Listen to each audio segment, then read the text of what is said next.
जिज्ञासा संसार स्टूडियो में आज के मेहमान हमारे संजीव कुमार जी, जो विधानसभा क्षेत्र से भावी प्रत्याशी हैं। तो आज हम जानते हैं इनके बारे में और ये कैसे इनको प्रेरणा मिला कि मैं भी इस विधानसभा क्षेत्र से भावी प्रत्याशी बनूं। आप संजीव कुमार जी अपने बारे में बताएं। जी, सभी लोगों को मेरा नमस्कार। मैं संजीव कुमार, संस्थापक सदस्य संस्कारशाला और लेखक उड़ान मेरी किताब आई थी, जिससे जो भी आय आती थी उससे मैं अनाथ बच्चों को पढ़ाई लिखाई और उनको आगे बढ़ाने में मदद करता था।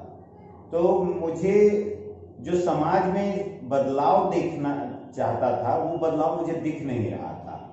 आज़ादी के 70 साल होने जा रहे हैं, उसके बाद भी आप जिस तरह की समाज में चारों तरफ देख रहे हैं कि इतनी सारी समस्याएं हैं, जैसे हर चीज अव्यवस्थित है। सड़क भी आप देख रही हैं तो बहुत जगह बहुत खराब हालत में है और भी बहुत सारी परेशानियां हैं। तो मुझे ये प्रेरणा थी कि 3 साल पहले जब मैं जो आजादी के मैं बोल रहा हूँ 70 साल, वो 3 साल पहले मैं अचानक से घूम रहा था सड़क पे, तो एक सज्जन अपनी फैमिली के साथ जा रहे थे, पानी भरा हुआ था और वो गिर गए पूरे परिवार के साथ, गटर खुला हुआ था।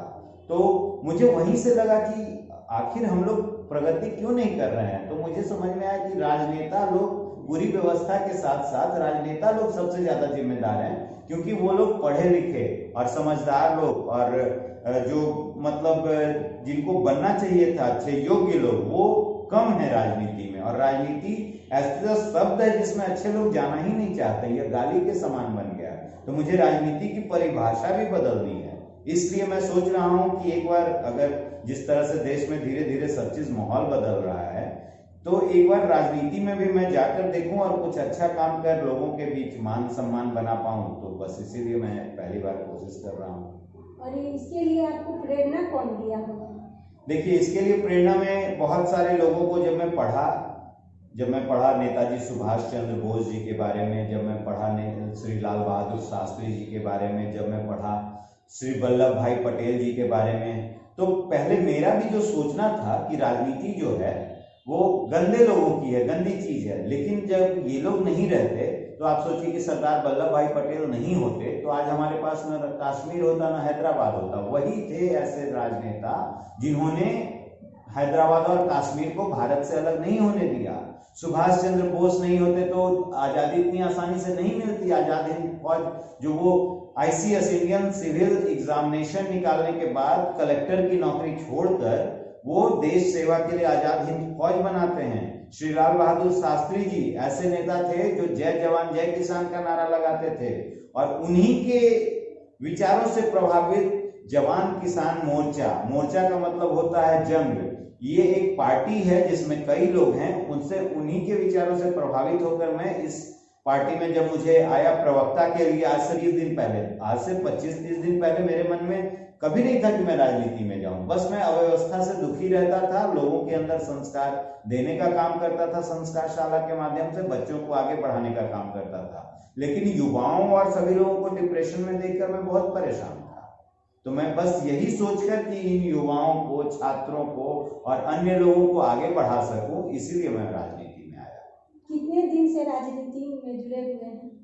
देखिए, राजनीतिक लोगों के साथ मेरा उठना बैठना पिछले 10 सालों से है। कई सांसद, विधायक और भी जो सदस्य होते हैं विधानसभा के, या आपके जनप्रतिनिधि और भी होते हैं, या वार्ड काउंसिलर होते हैं, सब लोगों के साथ मैं उठता बैठता रहा हूँ, खाता पीता रहा हूँ, उनसे कार्यों का समीक्षा करता रहा हूँ। जैसे पिछले दिनों में जो बिहार सरकार के उद्योग मंत्री हैं उनके साथ भी बैठकर कल कारखाने को लगाने पर परिचर्चा किया उनके घर पे ही। लेकिन उन्होंने कई तरह की समस्याएं बताई, तो मुझे फिर लगा कि अब एक बदलाव देखना चाहिए। भारत में आपको एक बदलाव देखने की जरूरत है, या बिहार में भी, क्योंकि यहाँ पे कोई भी जैसे युवा वर्ग है तो वो उसके पास प्रतिभा है, फिर भी वो कोई भी कंपनी नहीं होने के कारण, कोई भी काम नहीं होने के कारण, मजदूर से लेके उच्च वर्ग तक के लोग बाहर जाकर काम करते हैं और उनके माता पिता अकेले यहाँ रह जाते हैं। है। यह बहुत दुखद है। मैं ये सब चीज रोकने का काम करूंगा। यहाँ छोटे छोटे रोजगार बनाएंगे हम लोग। जैसे मैं जब कंप्यूटर BCA कर रहा था तो मैं 100 रुपए घर जाकर कंप्यूटर रिपेयर करता था, क्योंकि मुझे अपने मम्मी पापा के साथ रहना था। माँ के हाथ का ही मुझे खाना पसंद था। तो मुझे कहीं नौकरी भी लगी तो मैं नहीं रह पाता। तो और आज मैंने 20 साल में 200 से ऊपर लोगों को रोजगार दिया खुद का। ये तो मैं युवाओं को इसी तरह बोलूंगा, वो खुद की पहचान बनाए, नए नए इनोवेशंस करें। इसके लिए हम लोग लगातार, एक विधायक को आप पहली बार देखेंगे कि वो खुद बैठकर युवाओं को इनोवेशन में मदद कर रहा है, उनकी रुचि के अनुसार काम दे रहा है। इवन अगर कहीं सड़क खराब रहे, वो मेरे विधानसभा में रहे, कहीं रहे, हो सकता है विधायक को आप आने वाले समय में कुदाल लेकर खुद देखें कि वो सड़क ठीक कर रहा है। क्योंकि जब जनता जागृति आ जाएगी, जनता जाग जाएगी कि नहीं ये सड़क यहाँ नहीं खराब रहना चाहिए और विधायक जी खुद कर रहे हैं सड़क को ठीक, तो फिर वो सड़क ठीक रहेगी। यही मेरा कहना है। अगर आप जीत जाते हैं जी, तो हमारे देश में अनगिनत राजनीतिक पार्टी हैं जी, तो किसके साथ जुड़कर आप काम करना चाहेंगे? नहीं, मेरी विचारधारा बिल्कुल अलग है। पार्टियों के संपर्क में मैं जरूर रहूंगा, लेकिन मैं जवान किसान मोर्चा पार्टी का प्रत्याशी हूं और उसी पार्टी से मेरा जो रहेगा, मैं पार्टी चेंज नहीं करूंगा। अभी भी 8-10 पार्टियों ने मुझे संपर्क किया है कि आपका क्षेत्र में आपका रिस्पांस अच्छा है, लोग अच्छा बोल रहे हैं, आप हमारे साथ जुड़ जाइए। लेकिन यहाँ मैं विकास चंद्र उर्फ गुड्डू बाबा के कारण इस पार्टी से जुड़ा। और वो ऐसे आदमी है जो 22 साल तक जनता के लिए संघर्ष किए। वो आज भी बहुत सादगी में रहते हैं, किराए के मकान में रहते हैं, और उनके पूरे घर में जाइएगा तो कोर्ट का जो जनहित याचिका की फाइलें मिलेंगी। मैं तो आश्चर्य हूं कि भारत में ऐसे भी लोग हैं जिन्होंने पूरा जीवन देश के लिए, समाज के लिए, सब लोगों के लिए अर्पण कर दिया, और वो लगातार हाई कोर्ट से लड़ते हैं, संघर्ष करते हैं, जिनका हक खत्म हो जाता है। दूसरे जो इस पार्टी में जवान किसान, उसमें आर्मी के लोग हैं, आर्मी के कर्नल साहब हैं जो 1962 में लड़े थे। एक कमांडो राकेश रंजन सर है नेवी के, जो हमला हुआ था ताज होटल पे, तो वो भी इसमें हैं। तो ऐसे ऐसे लोग हैं। तो मुझे लगा कि नहीं, ये पार्टी ईमानदार लोगों की पार्टी है, स्वच्छ छवि है, और मैं इस विचारधारा से प्रभावित हुआ। मुझे प्रवक्ता के लिए इन्होंने आमंत्रण दिया और मैंने स्वीकार कर लिया, और ये मुझे बांकीपुर विधानसभा से टिकट भी दे रहे हैं। और आप बताएं कि बांकीपुर विधानसभा में अभी का जो विकास का नजरिया आपके हिसाब से क्या है? देखिए, विकास तो बहुत नहीं कहेंगे, क्योंकि 15 साल से जो हमारे वर्तमान विधायक हैं, और इससे पहले 20 साल उनके पिताजी, लगभग यही 35 साल का मेरा अनुमान है कि रहे हैं। उनके पिताजी का कार्यकाल बहुत अच्छा था, जनता बहुत पसंद करती थी। लेकिन ये भी ठीक है, पर जितना डेवलपमेंट होना चाहिए एक विधायक में 15 साल में, वो नहीं मुझे दिखता है। 15 साल में तो एकदम चमक जाना चाहिए था, और पटना को आपको मिल जाता है सबसे गंदा शहर की उपाधि, भारत के सबसे गंदे शहरों में। तो फिर इनको कैसे हम लोग मान लें? दूसरा, जातीय समीकरण बहुत खराब है। आप जातीय समीकरण पे अगर जीत जाते हैं तो फिर वो विकास का वो आपका हो ही नहीं सकता। मैंने जो एक संस्कारशाला की स्थापना की है, वहां सभी जात के लोग, सभी धर्म के लोग, सभी वर्ग के लोग एक साथ बैठकर पढ़ाई करते हैं। आज जब हम किसी स्कूल में जाते हैं या किसी शैक्षणिक संस्थान में जाते हैं, तो क्या वहां जाति के आधार पर बच्चे बैठ के पढ़ते हैं? तो नहीं। तो फिर हम क्यों जाति के आधार पर अपना नेता विधायक चुनते हैं, अपना मंत्री चुनते हैं? हम क्यों नहीं योग्यता के आधार पर चुनते हैं कि ये समाज का विकास करेंगे? और मेरा पहला लक्ष्य है कि अगर मैं जीतता हूं तो किसी भी जात के हो, किसी भी धर्म के हो, मैं आपके बच्चों को संस्कार सिखाऊंगा, उन्हें अच्छी चीजें बताऊंगा, उन्हें समाज में कैसे रहना है, कैसे बोलना है, कैसे साफ रखना है, कैसे माता पिता से बात करना है, कैसे बड़े बुजुर्गों को बुढ़ापे में ख्याल रखना, मैं ये सब चीजें सिखाऊंगा। क्योंकि ये सब सीखने से परिवार मजबूत होगा, परिवार मजबूत होगा तो आपका समाज मजबूत होगा, समाज मजबूत होगा तो देश मजबूत होगा। और यही तो हमारी मनोकामना है कि भारत विश्व गुरु बने, सबसे शक्तिशाली देश बने। तो इसीलिए मैं प्रयत्न कर रहा हूँ। और किसी भी कास्ट के लोग, किसी भी जात के लोग मुझे वोट दें न दें, लेकिन मैं उन्हें आपके बच्चों को संस्कार सिखाने का वचन देता हूं, कार्य कर रहा हूं, कार्य करता रहूंगा। आप भी संस्कारशाला जो गर्दनी बाग में आकर देखिए मैं किस तरह से काम करता हूं। आप मुझे न भी विधायक चुने तो भी मेरा संस्कारशाला 101 खोलने का जो सपना है वो चलेगा, वो धीरे धीरे हो जाएगा। क्योंकि एक विधायक बनने के बाद मेरे पास जब पावर आ जाएगा तो मैं इन्हीं कामों को काफी अच्छे ढंग से कर सकूंगा। जी, अभी जिस पार्टी से आप खड़े हो रहे हैं उस पार्टी का क्या नाम है सर? जी, क्या क्या कौन सा मोर्चा है? जवान किसान मोर्चा। तो इसका उद्देश्य क्या है? पार्टी तो 2001 में स्थापना हुई थी, एक दो बार चुनाव लड़ी, संगठित बहुत हद तक नहीं थी। इस बार मैं जब पार्टी प्रवक्ता बना हूं तो बहुत संगठन में मजबूती आई है, और बिहार में जैसे ही विकास चंद्र और गुड्डू बाबा इस पार्टी के साथ जुड़े, जवान किसान मोर्चा, मोर्चा मतलब जंग होता है, यानी जवानों और किसानों का जंग, और मैं युवाओं के जंग के लिए आ गया हूँ, युवाओं और छात्रों का जंग। तो एक तरह से अगर इन सभी चीजों को एक साथ हम लोग जोड़ देते हैं तो फिर तो देश का विकास कोई रोक ही नहीं सकता है। तो बस वही बता रहा हूँ कि जवान किसान मोर्चा एक नई पार्टी है, ईमानदार पार्टी है, छोटी पार्टी कह सकती हैं, लेकिन और जो है बीजेपी है या कांग्रेस है या जदयू है या हम है या आप है, इन सबों से इसकी विचारधारा अलग है। इस पार्टी की यह समाज को जोड़ने का काम करेगी, जो कि आज तक किसी पार्टी ने नहीं किया। यह संस्कार देने का काम करेगी, जो आज तक आपके किसी पार्टी ने नहीं किया। आप अच्छे उम्मीदवार हैं और जनता को आप कैसे प्रेरित करेंगे कि आपकी जीत हो? जी, मैं कभी भी झूठ बोलकर वोट नहीं मांगूंगा, मैं कभी जातीय आधार पर वोट नहीं मांगूंगा, मैं सिर्फ वोट मांगूंगा शिक्षा और संस्कार के नाम पे। मैं आपके बच्चों को नैतिक शिक्षा दूंगा, उन्हें संस्कार दूंगा। और एक बात मैं और कहना चाहता हूं कि बिहार में रोजगार बहुत कम है, बुजुर्ग माँ बाप अकेले रह जाते हैं, तो मैं हर जो कोचिंग संस्थान है या स्कूल है वहां भी एक छोटा सा ही संस्कारशाला खोले, ऐसी कोशिश करूंगा, जिसका मेरी टीम और मैं खुद नेतृत्व करेंगे कि बच्चों के अंदर कैसे संस्कार डेवलप हो।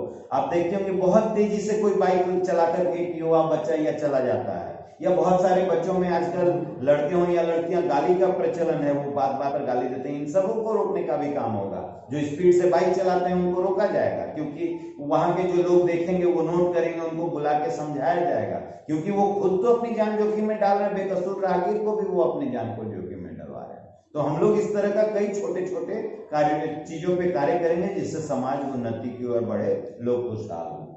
आप अपने बारे में कुछ ऐसा खास बात बताएं जो अन्य उम्मीदवारों से अलग है। देखिए, मैं तो एक किसान का बेटा हूं और नालंदा से आता हूं। नालंदा में एक अस्थामा प्रखंड है, वहीं एक गांव है, वहां से मैं आता हूं। और मेरे बारे में बस यही जानिए कि मुझे अपने परिवार को छोड़ के नहीं जाना था, मुझे नौकरी नहीं मिली यहाँ। जब 2000 में मेरे सब दोस्त कहीं ना कहीं नौकरी कर लिए थे, कोई डॉक्टर बन गया, कोई इंजीनियर बन गया, कोई विदेश में सेटल हो गया, तो मुझे लगा तो मुझे तो माँ के हाथ का खाना खाना था, तो मुझे यहीं रहना था।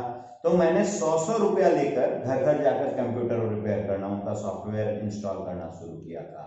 और आज मेरे पास 3-4 शोरूम सर्विस सेंटर हैं, वो भी पटना के डाक बंगला चौराहे पे, हरि निवास पे। लेकिन आज तक मुझ पे किसी भी कंपनी का या किसी भी तरह का पैसे गबन का या बेईमानी करने का आरोप नहीं लगा है। ये आप सर्वविदित है, सबके सामने बोल रहा हूँ। जिनको भी अगर लगता है कि मैं गलत हूँ, वो प्रूफ पेश करें। जैसे होता है ना कि किसी नेता पे आपका आरोप लगता है, अगर मुझ पे आपको दिख रहा है तो आप प्रूफ दीजिए ना, क्योंकि जनता से तो कुछ छुपी हुई है नहीं, कौन आदमी बेईमान है, कौन अच्छा ही है। तो मुझे लग रहा था कि जैसे उस समय मैं सोच लेता कि नौकरी नहीं है, क्या करना चाहिए। मैं आज के युवा जैसे डिप्रेशन में थे, मैं भी उसी तरह डिप्रेशन में था।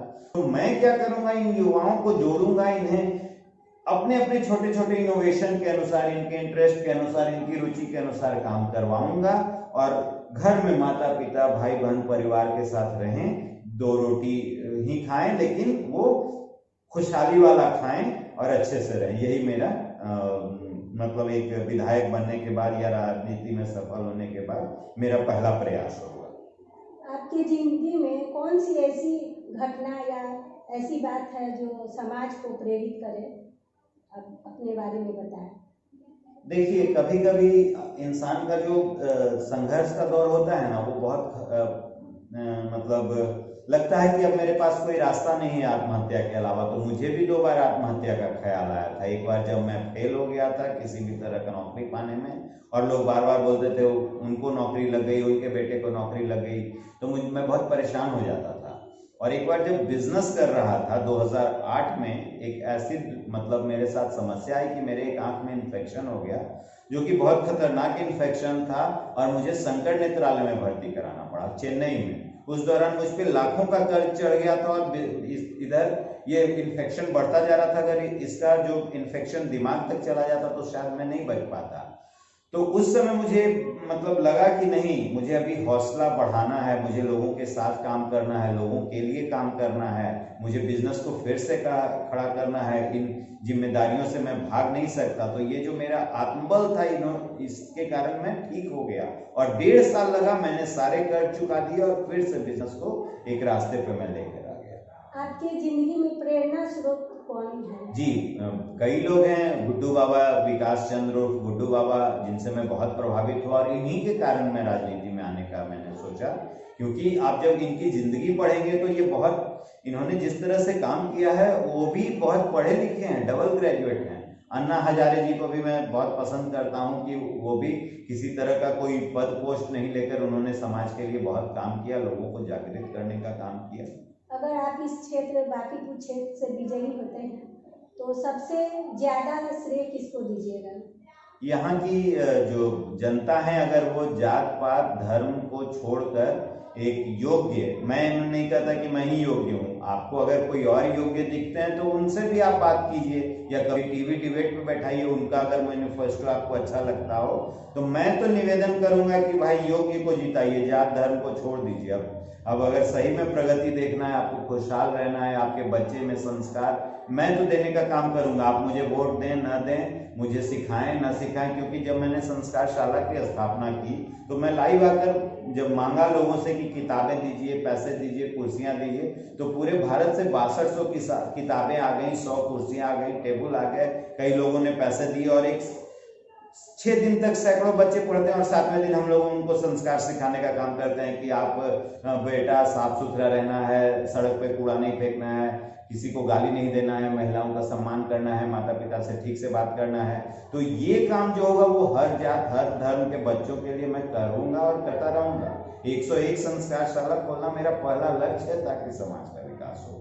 श्रेय तो सारी जनता को जाएगी और मैं, देखिए जनता तो सबसे ऊपर है, सिंहासन खाली करो, जनता आती है तो जनता मुझसे जब चाहे तब हिसाब लेगी, और अगर मैं नहीं उनका हिसाब दे पाने में सक्षम होऊंगा तो आपके चैनल के माध्यम से, जिज्ञासा संसार के माध्यम से मैं कहना चाहता हूं कि उसी वक्त मेरा इस्तीफा तैयार रहेगा। अभी के दौर में आपके सबसे प्रिय नेता कौन है? अभी तो वर्तमान में मैं किन्हीं नेता के विचारधारा से बहुत प्रभावित नहीं हूँ। हाँ, मोदी जी अच्छा काम कर रहे हैं लेकिन सारी बातों से मैं नहीं प्रभावित हूँ। नीतीश कुमार जी भी बहुत अच्छा काम कर रहे हैं लेकिन उनके भी सारी बातों से, क्योंकि शिक्षा और स्वास्थ्य के मामले में बिहार सरकार फेल है। लेकिन हाँ, रोड बनाने और बिजली व्यवस्था में नीतीश सरकार बधाई की पात्र है। और अरविंद केजरीवाल जी भी कुछ शिक्षा के क्षेत्र में बहुत अच्छा काम किए, लेकिन उनके भी सारे विचारों से मैं बहुत प्रभावित नहीं हूँ। चलिए, अब हम इनको अपने जिज्ञासा संसार स्टूडियो के तरफ से विजय की ढेर सारी शुभकामनाओं के साथ विदा लेते हैं। जय हिंद।